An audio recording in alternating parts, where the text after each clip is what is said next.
আজকের তিথিটা কিন্তু খুব ভালো। আপনি যদি প্রদীপের উপর হাত রেখে কারুর মঙ্গলের জন্য প্রার্থনা করেন তাহলে তার সব অমঙ্গল দূর হয়ে যাবে।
ঢাকের তালে কোমর দোলে খুশিতে নাচে মন, আজ বাজা কাসর জমা আসর থাকবে মা আর কতক্ষণ।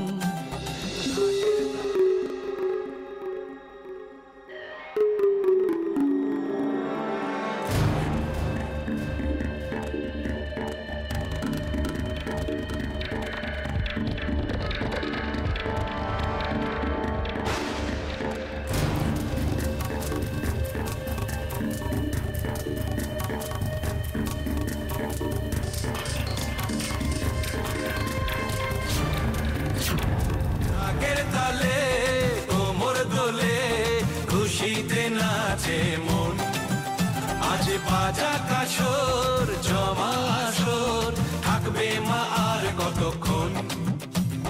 মায়ের রূপে মন ভরে যায় প্রণাম জানাই রাঙা পায় করে ধুনচি দুহাতে নাচে রে এখন।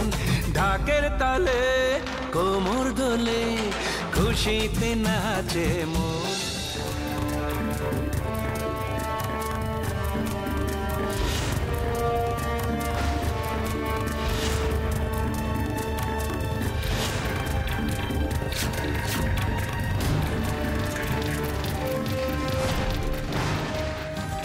আজ বাজা কাসর জমা আসর থাকবে মা আর কতক্ষণ।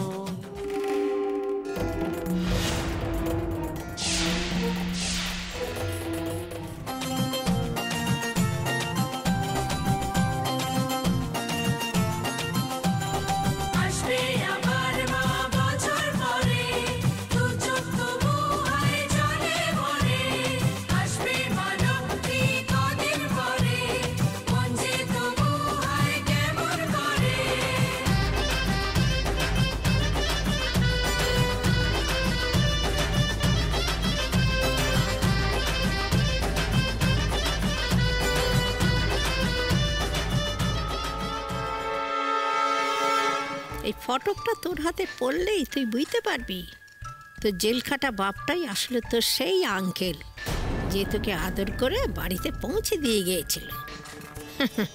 পূজার সময় বাড়িতে এসো পেশাদ না খেয়ে পাইলে গেল।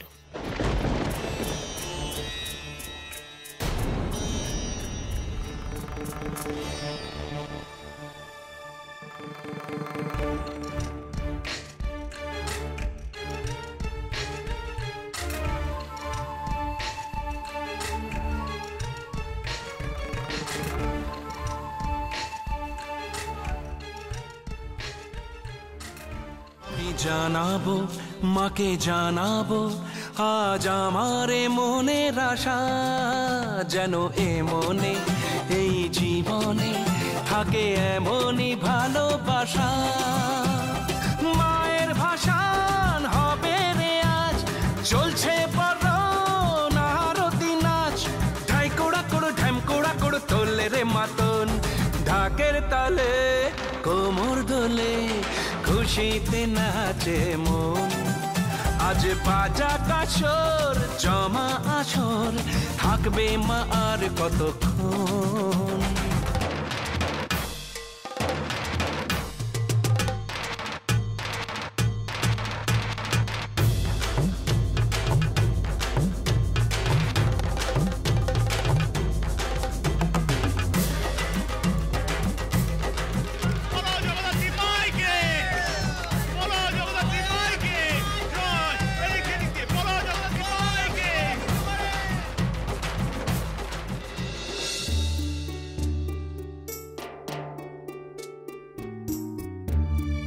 সাবধানে থাকিস মা, বিপদ আপদ ঘটাস না যেন।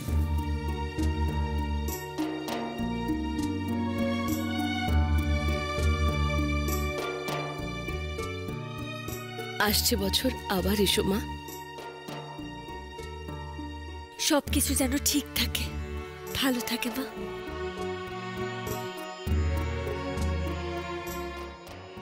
সবাই যেন কুশল মঙ্গলে থাকে।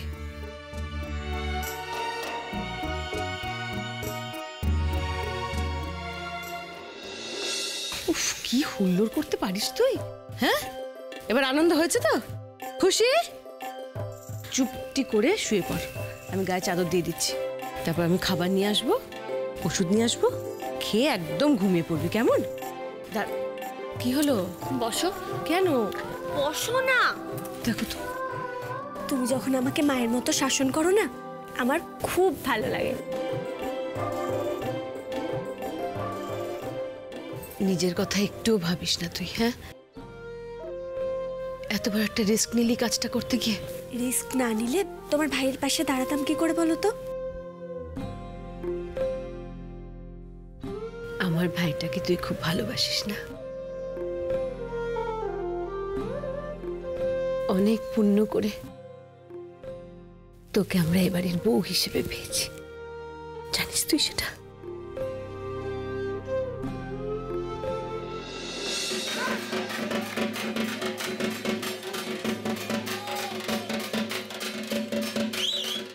এই শান্তনুদা, বাঁদিকে বাঁদিকে, আরে ওটা রাখো। হ্যাঁ ঠিক আছে ঠিক আছে।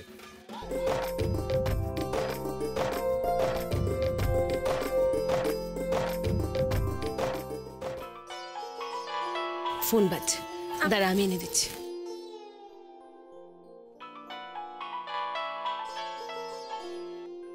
ভূতো।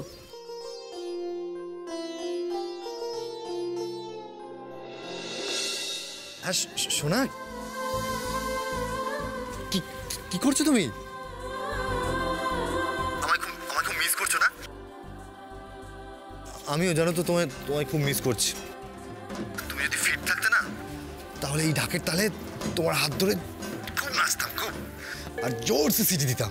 এই অসভ্য ছেলে, কি হচ্ছে নাকি? হ্যাঁ বর্দিমা, তো তুমি, আমি ভাবলাম মিক্সি, জিজ্ঞেস করছিলাম মিক্সির শরীর কেমন আছে গো? হ্যাঁ ঠিক আছে, ওর জন্য তোমাকে অত চিন্তা করতে হবে না। হ্যাঁ ঠিক আছে, আমি রাখছি। হ্যাঁ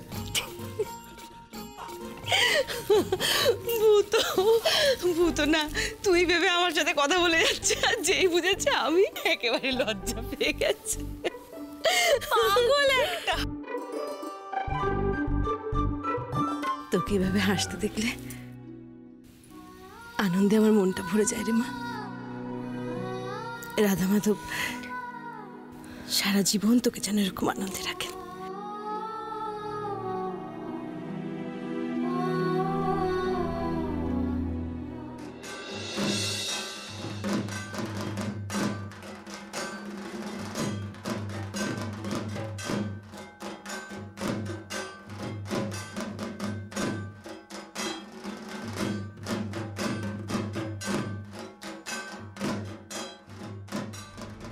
শান্তিতে আমি থাকাচ্ছি তোমাদের। এই মেয়ে, ও মেয়ে, আরে এদিকে এসো না, শোনো। হ্যাঁ মামিমা, আমায় ডাকছিলেন? আমি না একটা কাণ্ড করেছি মা, মিচিকে একটা কথা বলে আসবো ভাবলুম, ভুলে গেলাম। কি কথা আমায় বলুন না। তোমাদের বাড়িতে আসার সময় ওই ট্যাঙ্কিতে করে একটা বড় পিদিম এনেছিল। মা বাড়ি ছেড়ে বিসর্জনে গেলে ওই শূন্য মণ্ডপে প্রদীপ জেলে রাখতে হয়। হ্যাঁ হ্যাঁ হ্যাঁ, একদমই তাই। তাই বলছিলাম মা গো, মিছরি তো পোয়াতি মেয়ে, ও যদি ওই পিদিমটা জ্বালে তাহলে মায়ের আশীর্বাদ পড়বে তার মাথায়। তুমি একটা ফোন করে বলো না মা, ওই মিছরি যেন ওই ঠাকুরজির ট্যাঙ্কটা খুলে মায়ের শূন্য বেদিতে যেন জাইলে রাখে। হ্যাঁ আমি এক্ষুনি বলছি।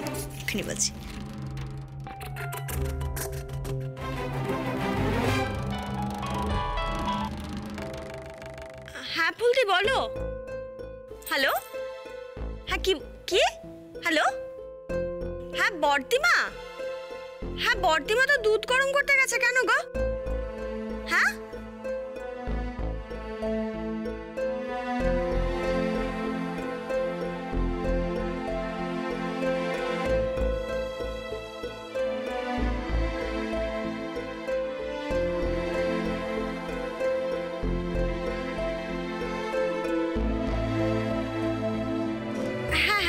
ঠিক আছে গো, আমি করে দিচ্ছি। ঠিক আছে, রাখছি। হ্যাঁ, সাবধানে থেকো।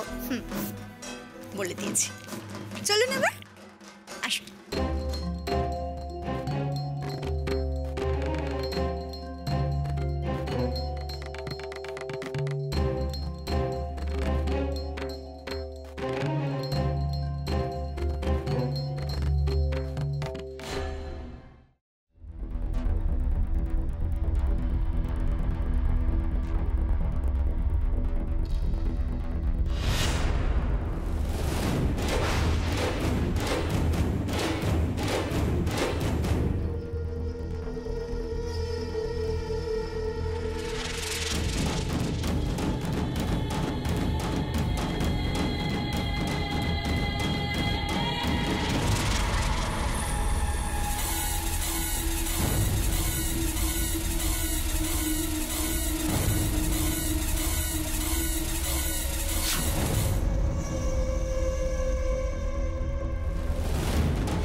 মিছরি, কোথায় যাচ্ছিস? আসলে ফুলদি আমাকে ফোন করেছিল, বলল সোনাদিম্মার ঘরে যে ট্রাঙ্কটা আছে ওটা থেকে বড় প্রদীপটা বার করে ঠাকুরের বেদিতে দিতে। তাই আমি নিয়ে আসছি, তুই এটা ধর, ঘরে গিয়ে খেয়ে নে। যা, পুরোটা খাবি কিন্তু। সাবধানে যা।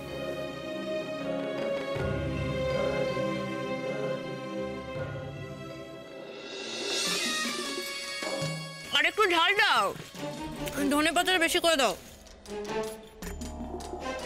আচ্ছা মম, বলছি জয়ন্ত বসু লোকটা একটা বিশাল বড় ইন্ডাস্ট্রিয়ালিস্ট, তাহলে ওর বাড়ির অ্যাড্রেসটা তো আমরা টেলিফোন ডিরেক্টরি থেকেই পেতে পারি। না, জয়ন্ত বসুর কাছে তো ডিরেক্ট গেলে চলবে না। তুমি ওই সাপ লুডো খেলা দেখো নি? সাপের মুখে পড়লে ঠিক নিচে নেমে আসতে হয়। তেমনি জয়ন্ত বসুর কাছে যদি আমরা আগে যাই, সব বানচাল হয়ে যাবে। আমাদের প্ল্যানটা হচ্ছে আগে আমরা মিছরির কাছে যাব। মিছরির কাছে গিয়ে নিজেদের পরিচয়টা দিতে হবে। তোমার বাবাটি তো একটি গর্ধ, কোনো কথা শুনলো না আমার। এত করে বললাম, কিছুতেই গেল না জানিস। মিছরির কাছে গেলেই সাপলুডো খেলার মইয়ের নিচে পড়লে তরাক করে যেমন উপরে উঠে যায়, অমনি আমরা ঠিক জয়ন্ত বসুর কাছে পৌঁছে যাব। ওয়াও মম, তুমি তো একদম এক্সেলেন্ট, অ্যাবসলিউটলি ব্রিলিয়েন্ট। তাহলে এখান থেকে আমরা ডাইরেক্ট মিছরির বাড়ি যাচ্ছি তো? মিছরির শ্বশুর বাড়ি। বাড়িটা কোথায় তুমি চিনে নিয়েছো তো? তোর বাবাকে ফলো করতে করতে একদিন আমি গিয়েছিলাম, বাড়িটা চেনার আগেই তো উনি চোখে জল নিয়ে ফ্যাচ ফ্যাচ করে বেরিয়ে এলেন। এত করে বললাম বাড়িটা আমাকে চিনিয়ে দাও। যাকে, তুমি পাড়াটা চিনে নিয়েছো তো? পাড়াটা আমি চিনি, এক্সাক্ট বাড়িটা চিনতে হবে। ও তুই চিন্তা করিস না, আমি ঠিক ম্যানেজ করে নেবো। হ্যাঁ, তুমি একদম চিন্তা করো না, তোমার মেয়ে আছে না, সব সাল্টে নেবে। তুমি শুধু সব সময় আমার সঙ্গে সঙ্গে থেকো। আফটার অল তুমি ওনার স্ত্রী বলে কথা, লিড রোলটা তো তোমাকেই প্লে করতে হবে। আমি পুরো স্টোরিটা হিট করে দেবো, দেখো তুমি একদম এক থাপ বেনা হবে। তুই তো পুরো হিন্দি ছবি বানিয়ে দিলি। কিন্তু বেবি, একটা কথা কিন্তু মাথায় রাখবে, ওখানে গিয়ে একদম অ্যাটিটিউড দেখাবে না। সবসময় একটা ক্যাবলা ক্যাবলা ভাব করে থাকবে, যেন তুমি কিছুই বোঝো না। বুঝেছো? বুঝেছি। কিন্তু মম, আমার ফিউচারটা যদি এইভাবে গুছিয়ে যায়, তাহলে তুমি সারা জীবন এরকম বেচারা মুখ করে থাকতে রাজি আছি। এখন নয়, মিছরির বাড়িতে গিয়ে করিস, ঠিক আছে? চল চল, তাড়াতাড়ি চল। আর খাস না, মোটা হয়ে যাবি, ক্যারিয়ারটা রাখতে হবে তো। ঠিক আছে ঠিক আছে, চলো। এই কিতনা হুয়া? 50 रुपया। ঠিক আছে, চল চল চল চল, তাড়াতাড়ি চল, তাড়াতাড়ি চল।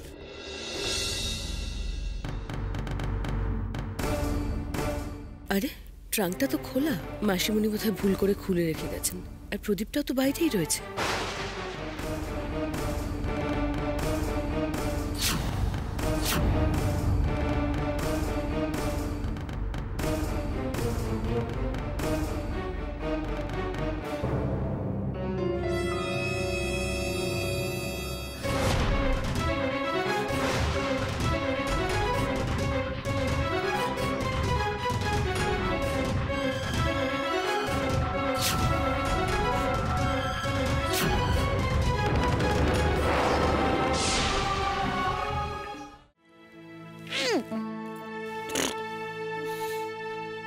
দুধ খেতে কারোর ভালো লাগে নাকি? বর্দিমা না জানি আর কত অত্যাচার করবে।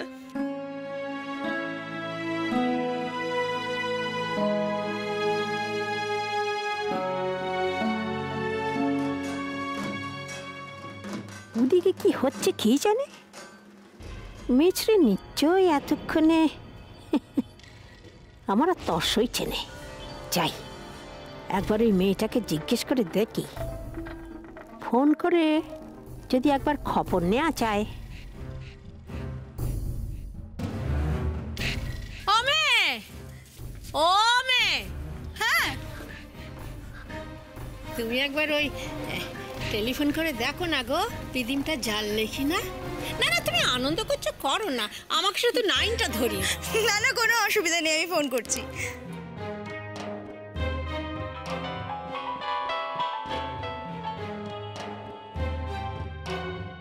হ্যাঁ ফুলদি বলো। হ্যাঁ হ্যাঁ মিছরি, এই নাও তোমার সরলদিদার সাথে কথা বলো। হ্যাঁ দাও।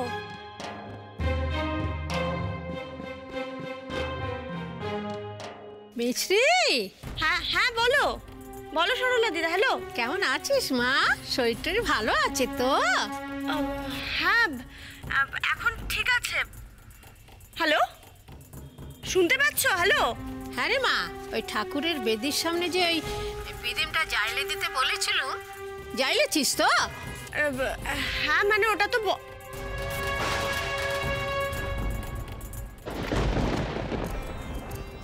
এই রে, না না সরলা দিদাকে কিছু বলা যাবে না। আবার যদি বলে নিয়ম ঠিকঠাক মানা হয়নি, আমি প্রদীপ বের করিনি বলে যদি আবার কোনো অশান্তি করে, থাক বাবা। কি রে মিছরি, চুপ করে আছিস কেন? বল কিছু। হ্যাঁ শুনছি তো, বলছি যে বর্দিমাতে এক্ষুনি আমাকে খেতে দিল, আমি খেতে উঠে প্রদীপটা জ্বালিয়ে দিচ্ছি। হ্যাঁ শুনতে পেলে? হ্যালো। ও মা গো, এখনো জ্বালাসনি? হ্যাঁ দিচ্ছি তো, এক্ষুনি দিয়ে দিচ্ছি। তাড়াতাড়ি যা, তাড়াতাড়ি যা। ঠিক আছে, রাখি তাহলে।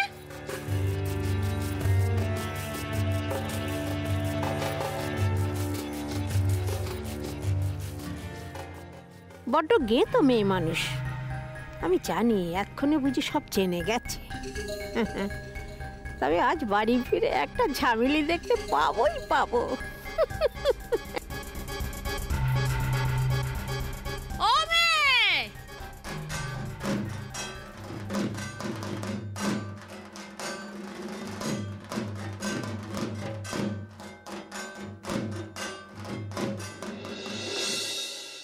এই লোকটার পাশে মিছরির মা আর ছোট মিছরি, তাহলে এই লোকটাই কি মিছরির বাবা? লোকটা তো শুনেছি একজন জেলখাটা আসামি, ক্রিমিনাল। এই লোকটা ফিরে আসতে চাইছে নাকি মিছরির জীবনে? বাবা যদি খারাপ হয়, তার প্রভাব সন্তানের উপর কিভাবে পড়ে তা তো আমি দুদিন আগেই দেখলাম। এই যে গুন্ডাগুলোকে দেখলি না, এই গুন্ডাগুলোকে দেখলি? তোর মাসি এদেরকে সব নিয়ে যাচ্ছিল, ওই গুন্ডাগুলো। যখন তুই বড় হয়ে আমার রাজত্বের রাজ করবি, তখন ওরা তোর সিকিউরিটি গার্ড হিসেবে থাকবে। অর্জুন যেভাবে নিজের স্বার্থে বুবলুর সাথে খারাপ ব্যবহার করত, ওকে স্পয়েল করত, এই লোকটাও নিশ্চয়ই তাই করবে। মিছরির জীবনটাকে একেবারে ছাড়খাড় করে দিয়ে নিজের আখেরটা গোছাতে চাইবে। না না না, আমি কিছুতেই মিছরিকে জানতে দেবো না সে কথা, কিছুতেই না। বর্দিমা